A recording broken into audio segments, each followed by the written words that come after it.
welcome back to SK Wonder Kids, and we are back with center of mass and linear momentum. Since in today's video we are going to cover conservation of linear momentum. Okay, so as a whole that's our today's point which we are going to study. As in the previous video हम लोगों ने किया था, and I think that was based over series of collisions, और उसमें कैसे हम लोग बहुत सारी quantities को with a new term impulse called impulse से relate कर सकते हैं. But we are going to cover here the conservation of linear momentum.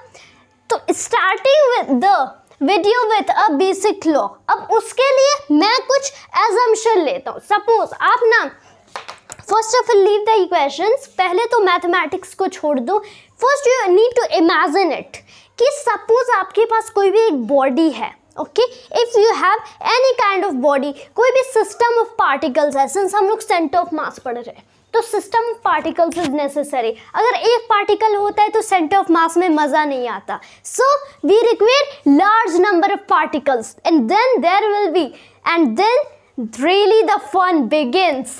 सो अगर आपके पास एक सिस्टम ऑफ पार्टिकल्स है या फिर एक ऐसा ऑब्जेक्ट या बॉडी है जिसमें बहुत ढेर सारे पार्टिकल्स हैं, अब ना अगर सपोज कि मैं उस पार्टिकल का नेट फोर्स बोलता हूँ जो एक्सटर्नल होगा ना, यहाँ पे मैंने बॉडी प्लेस कर दिया गया.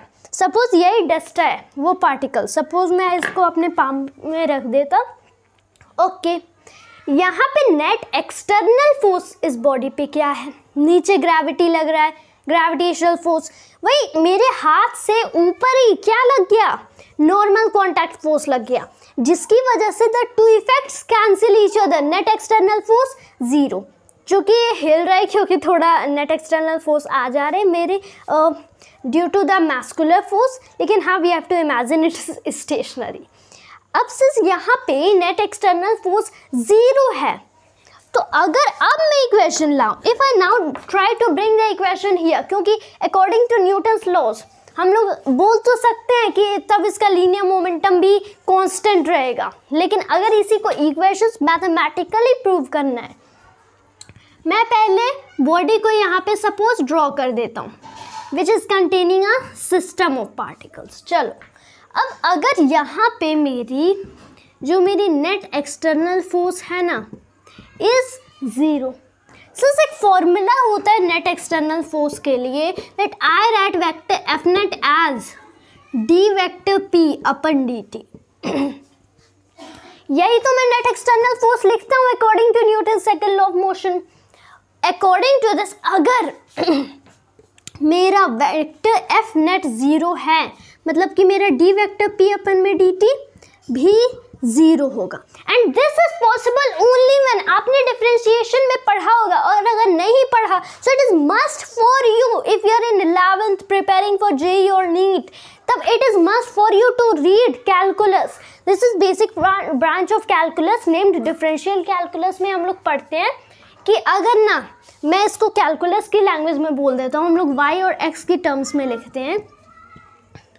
अगर dy by d x zero है, if dy by d x is zero, तो हम लोग बोल सकते हैं कि y की जो वैल्यू रहती है वो कांस्टेंट रहेगी, और तभी dy by d x zero होगा. क्योंकि अगर y की वैल्यू मेरी कांस्टेंट है, मतलब कि y वेरिएबल नहीं है, y की वैल्यू चेंज नहीं हो रही, तो with respect to any term y की वैल्यू चेंज नहीं होगी. This is dy by d x का मतलब rate of change of y with respect to x. अगर हम लोग को इसे इजीली एक्सप्लेन करना है, कैलकुलस बना क्यों, you should be thinking over it कि कैलकुलस बना क्यों. To find out the differential की बात करें, rate of change of something. dy by d x का मतलब rate of change of y with respect to x. अगर y कांस्टेंट है, इसकी वैल्यू चेंज नहीं हुई, तो with respect to any quantity नहीं होगा. यानी y अगर तब तो इसका जो भी रेट ऑफ चेंज होगा वो जीरो होगा. So basically that's our point. मतलब ये भी एक कांस्टेंट रहेगा. Vector p should be a constant. तो यहाँ से हम लोग को एक इक्वेशन मिला कि vector p is a constant. अगर कुछ ऐसा काइंड का केस आपको मिलता है, so you should surely come to know कि वहाँ पे जो मेरा लीनियर मोमेंटम होगा वो कांस्टेंट रहेगा. अब इसी लॉ को आप इसी को ना इक्वेशन को एक लॉ बना के गिवन है, this is known as the law of conservation, this is law of conservation of, अब further you can write, further you know linear momentum, बस इतना, law of conservation of linear momentum. अब इसका मतलब क्या होता है, you can still know it कि इसका मतलब क्या होता है। Law of this is how the linear momentum is conserved, मतलब किस तरह से how linear momentum is always constant, यानी इन अ क्लोज्ड आइसोलेटेड सिस्टम। ये सब तब तक गलत हो जाएगा जब तक मैं यहाँ पे कुछ स्टिल वर्ड्स ना डालूं, तब तक ये गलत ही रहेगा। This should be a closed isolated system.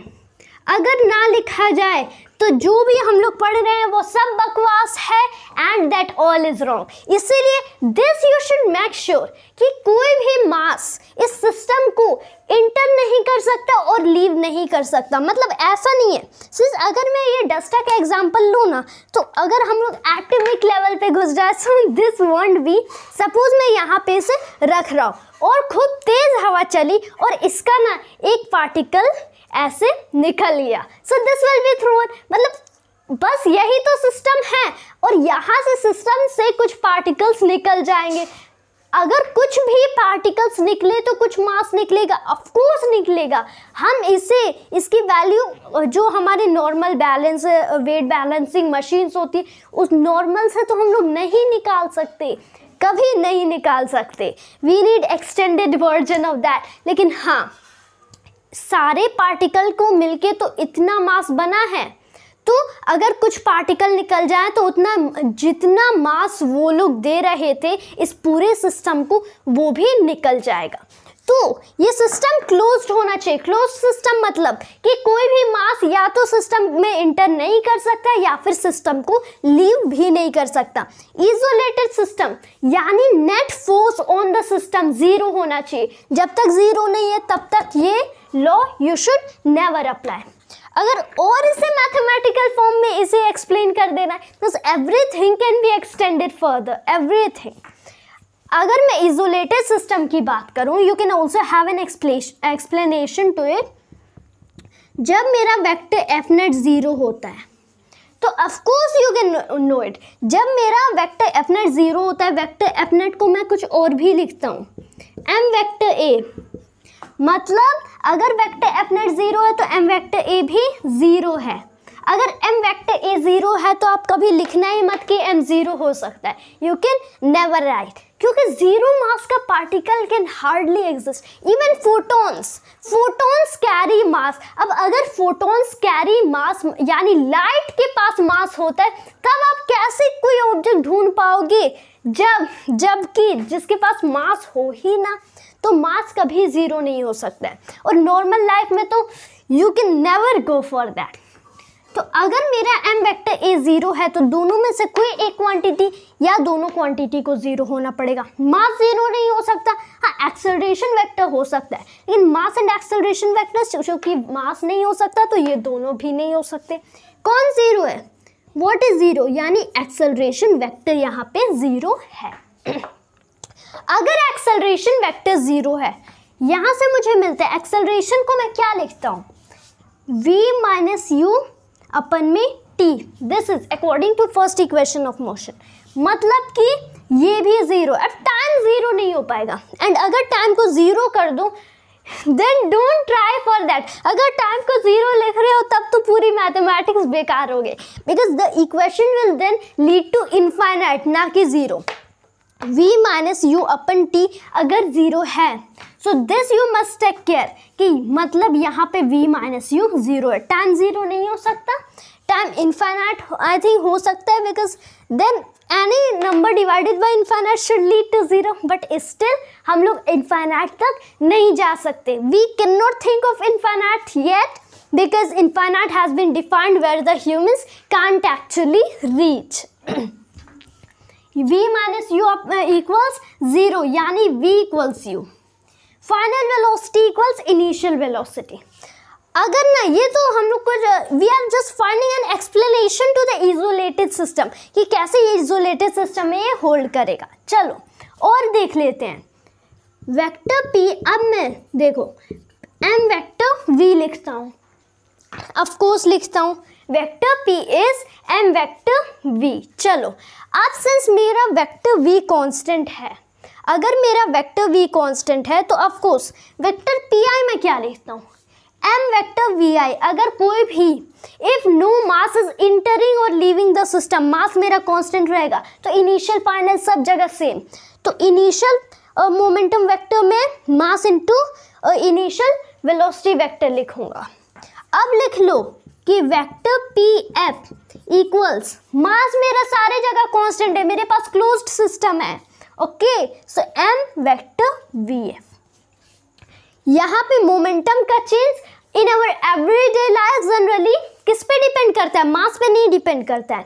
Of course अगर ना I would like to provide an explanation कि ऑब्वियसली ये मास पे डिपेंड करता है, ऑफ कोर्स करता है, लेकिन जितना करता है ना सिर्फ मास, अगर कोई भी वेलोसिटी आप किसी ऑब्जेक्ट को दे रहे हो तो बहुत ही छोटे अमाउंट से। पहले एक लॉ इन्वेंट किया गया था, I been reading about it, कि the law of constant mass, okay, law of mass which is just constant. अब ना अकॉर्डिंग टू दिस मास हमेशा कांस्टेंट रहेगा, यानी अगर आप कोई टॉप ले रहे हो if it is at rest तब भी उसका मास सेम ही रहेगा, वेट सेम रहेगा जस्ट एट अर्थ सरफेस, और अगर मूव कर रहा है तब भी इसका मास या वेट सेम रहेगा। लेकिन बाद में according to many kind of new theories including Einstein's special theory of relativity, mass constant सच में नहीं रह सकता। Due to some high speed mass भी वेरिएबल होता है, और स्पेशली जब अगर आप रॉकेट का केस देखो वहाँ तो न्यूटन लॉज को अप्लाई करने तक भी मास कांस्टेंट नहीं रहता है। वहाँ से हम लोग देखते हैं गैस निकलती है पीछे से, that's why from the downer side the gas is out of the rocket, जिसकी वजह से अब गैस ऑल्सो कैरी मास। अब फोटॉन्स के पास होगा तो गैस क्या चीज़ है, that must be heavier than the photons. अगर मतलब gas wouldn't be heavier than photons तो and it would be lighter than photons, तब गैस तो फोटॉन्स से भी तेज चलती है which is not seen at. Okay, तो gas leaves the system, that's why वहाँ पे भी जनरली, लेकिन यहाँ पे हम लोग नियरली हम लोग क्लोज सिस्टम ले रहे हैं और थोड़ी कम वेलोसिटी। कम का मतलब क्या, सपोज हम लोग कुछ 100 किलोमीटर पर आवर, ये भी बहुत कम है in the comparison to speed of light, so we need to take care of it. अब ना मेरी initial and final velocity same है, सिंस मैंने यहाँ पे v और u लिखा, यहाँ पे vi एंड vf लिखा, चूँकि दोनों की मैंने see as a same meaning लिखा है। यहाँ पे ये है final velocity, initial velocity, final velocity. Nature doesn't mean with what symbol do you give to the equations, it means with what really you are discovering with the equations, full explanation. तो चाहो तो यहाँ पे भी you can write कि vector vi equals vector vf, since यहाँ पे भी वेक्टर क्वांटिटीज़ हैं, आई एम सॉरी ये वेक्टर नहीं लगा है, you can just treat with that. लेकिन वन डायमेंशनल मोशन हो रहा है तो, या फिर जैसे पॉजिटिव नेगेटिव एक्स एक्सिस पे होगा तब तो बस साइन लगा दो चल जाता है। Vector vi equals vector vf, चलो लगा दो।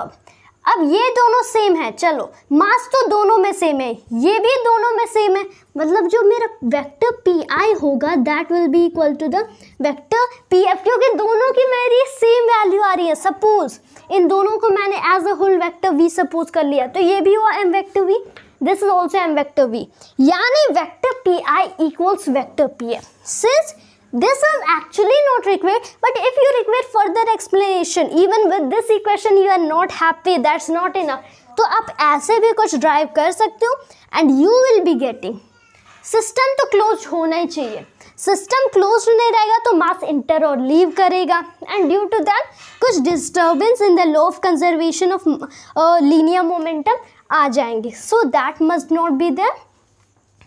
And here the system is isolated, तभी हम लोग ये this kind of all thing हम लोग प्रूफ कर सकते हैं। सो दैट्स इज गुड, यानी आप एक और इक्वेशन लिख सकते हो जब हम क्लोज्ड इजोलेटेड सिस्टम की बात करें तो vector P I equals vector P F, यानी कोई भी इनिशियली और फाइनली दोनों मोमेंटम वेक्टर्स इक्वल होंगे। अब ना बहुत सारे होमवर्क प्रॉब्लम्स में ऐसा भी होता है, let me tell you interesting case, कि जो एनर्जी होती है the momentum should not be confused with the energy, क्योंकि बहुत सारे प्रॉब्लम्स में even in our everyday life क्या होता है कि एनर्जी कंजर्व्ड नहीं होती है, एनर्जी इज वेरिएबल, लेकिन फिर भी मोमेंटम कंजर्व्ड होता है। So seems a bit ridiculous but yeah it is true. हमेशा का केस ऐसा नहीं है, कभी कभी ऐसा होता है energy is not conserved but momentum is, and कभी कभी ऐसा भी होता है energy and momentum both are conserved, and although energy is a scalar quantity and while momentum is a vector, just a totally different kind of physical quantity. But anyhow, this is about the conservation of linear momentum. ये बस थोड़ा कम ही topic है, but if you try to visualise it, इसी के ज़रिए बहुत सारे मतलब ना जो ये टॉपिक है मैक्सिमम होमवर्क प्रॉब्लम्स तो इसी के ज़रिए हो जाते हैं। And even in our everyday lifes बहुत सारे ऐसे प्रॉब्लम्स होते हैं जो बस यही लॉ लगा के सब लोग सॉल्व हो सकते हैं। सो थोड़ा इजी दिखता है but yeah very useful tool for the problem solvings in any competitive exam like JEE and NEET also, and even in class 11th and 12th. So basically that was for the topic of conservation of linear momentum, and hope you enjoyed the video. So thanks for watching the video. Jai Hind, Jai Bharat.